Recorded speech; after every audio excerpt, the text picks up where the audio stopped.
Do you want abundance in your garden? Do you want beneficial insects, pollinators, and other creatures that are going to help grow soil biology and improve your overall environment? Well, this is one of the ways to do it. This is actually a vegetative strip. So this whole garden was terraced. Terracing gave more square footage for actual putting the plants in. It also gave more area. In fact, there's as much area in here to grow vegetation, mulch, and other materials as there are cultivated areas that are growing plants. But in this particular example, I want to show you the abundance of this, what would be considered an unusable space. So this is the slope, the angle in which the upper terrace connects with the lower terrace, and I'm walking across the lower area, and I'm seeing black-eyed Susans. I'm seeing all kinds of some hairy vetch in here. That's a nitrogen-fixing plant. I see all kinds of grasses that could be cut and used as mulch or chop and drop around plants.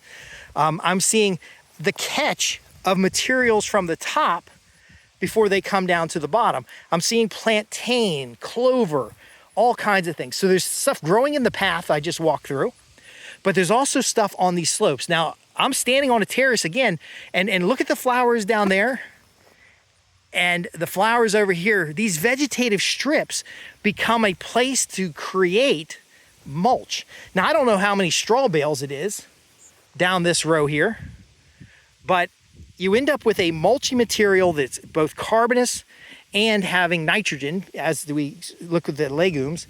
We also end up with some weed plants, so we do want to cut these areas before things go to seed.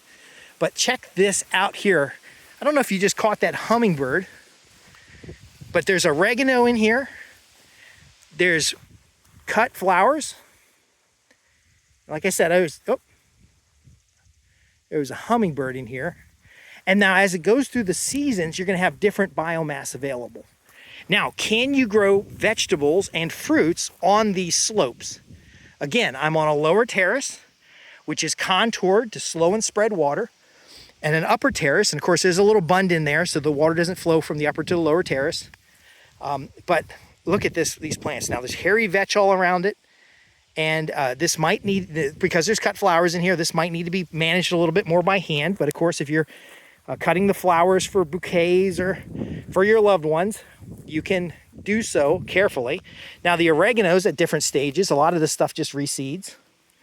But this right here is actually it's some people would call it a weed, but this could actually be fed to animals. It's got some protein in it. But again, this is that abundance that creates protection for the plants, traps for harmful insects, pathways for wildlife, including, see the butterflies? Now, of course, some of those are moths. The hummingbirds, the small birds, actually small ground nesting birds love these. Again, these are called vegetative strips. The best place to put them is on the slopes in a terraced garden, but we also end up with kind of vegetative strips in between the chop and drop sessions. So I'm just showing you right here, there's a bunch of cabbages in here. And if someone was to chop and drop that, that becomes mulch. And I just did a previous video that showed the chop and drop, and actually they used a flail mower to clear between the paths. Now, we've got more black-eyed Susans. Now, could this be managed differently if, say, you're in an urban space? Because this is actually an agricultural piece of land out in the middle of nowhere. But could this be managed differently in an urban space so that it was more visually appealing? I'm excited to see the flowers. I'm excited to see the comfrey, the strawberries, the asparagus, the everything in here, because again, I understand what these resources are by investing into permaculture design. But yes, if we put a trail here, and we can show you a path down here. So the use of, this is probably a good example. So here's your vegetative strip. And then across the top of this, it's either been flail mowed or mowed. And then across the bottom, it's been flail mowed. And then those materials were raked into the beds to use as mulch. So those materials come up, get put in the beds as mulch. And look at those eggplants just going crazy over there. Again, because the grass is food for the microbes in the soil. And where does the grass come from? Where you're either going to haul it in,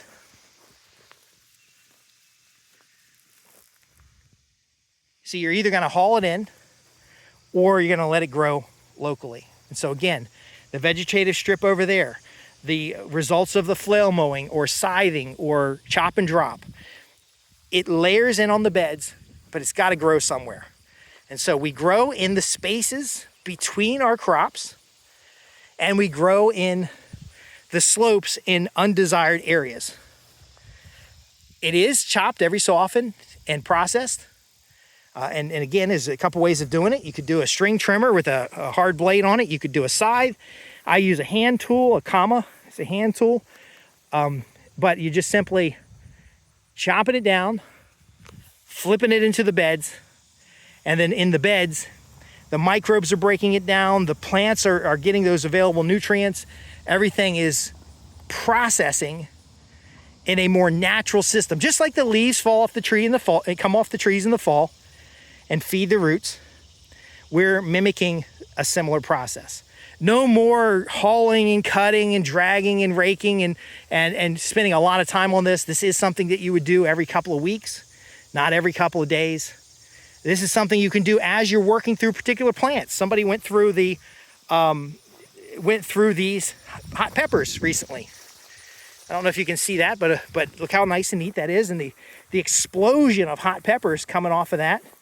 It went from overgrown, protected from deer, protected from pests, to available for harvest. So you can do a lot of your chop and drop right before the harvest. And again, it's a different mindset. A lot of people are scared of the abundance that nature brings on its own. Now, could this be done more regularly or better? Sure, it always can. But even if you just get started today, and even if you've seen somebody's overgrown garden, very often it's a lot of beneficial insect habitat, bird habitat, stuff for animals to feed on rather than your vegetables, and ultimately part of a larger ecological design or regenerative system that's feeding the soil, sequestering carbon from the atmosphere, and ultimately building systems of habitation and of abundance. In this case, the abundance is vegetables. Now again, at the end of the season, and I've shown you in other videos at this particular location, I've shown you other videos where at the end of the season, they run chickens through here. The chickens fertilize, they eat up the extra seeds, they scratch up some of the material. Could be goats. It could be part of a rotation that includes livestock, just like the little rabbit tractor that's out here. And again, this is a demonstration site. So if you're interested in this kind of thing, this location is the Sustainable Homestead Institute. You want to visit them online? I'm Justin Hitt with Prosperity Homestead. I actually have newsletters and design services that help you implement this type of thing. Now, it depends on the season. This is a wildflower. That's a wildflower. That's a wildflower. It really depends on the season, what kind of abundance you're going to have. But today, this is July. It's been extremely hot.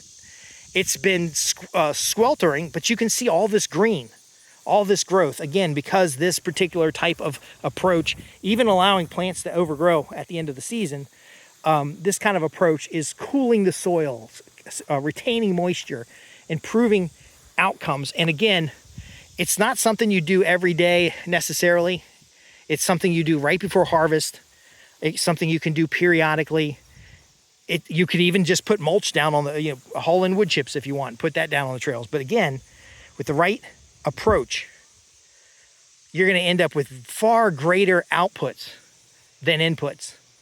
And these vegetative strips take unusable space or difficult to manage space and turns it into beauty and abundance and so much more. I'm looking forward to your questions in the comments below. We'd love to see your pictures of how you're creating vegetative strips, how you're confusing your neighbors as your so-called unkept garden is actually feeding the soil and creating a large amount of abundance. Could be even trapping pests and helping you resolve. Actually, if you ran ducks through something like this, you ran chickens through something like this, you can break pest cycles, feed the animals for free, and ultimately nourish that soil. We have a free newsletter at www.prosperityhomestead.org. And I just saw something I hadn't seen yet. And we'll end with this beautiful little archway wildflower meadow, combination of clovers, hairy vetch, a number of wildflowers, some peach trees, more beauty and abundance. Thanks for being a part of what we do. I'd love to see your comments below. I'd love to hear about your story and the dream that you have about a small farm, homestead, or an estate. Thanks for watching.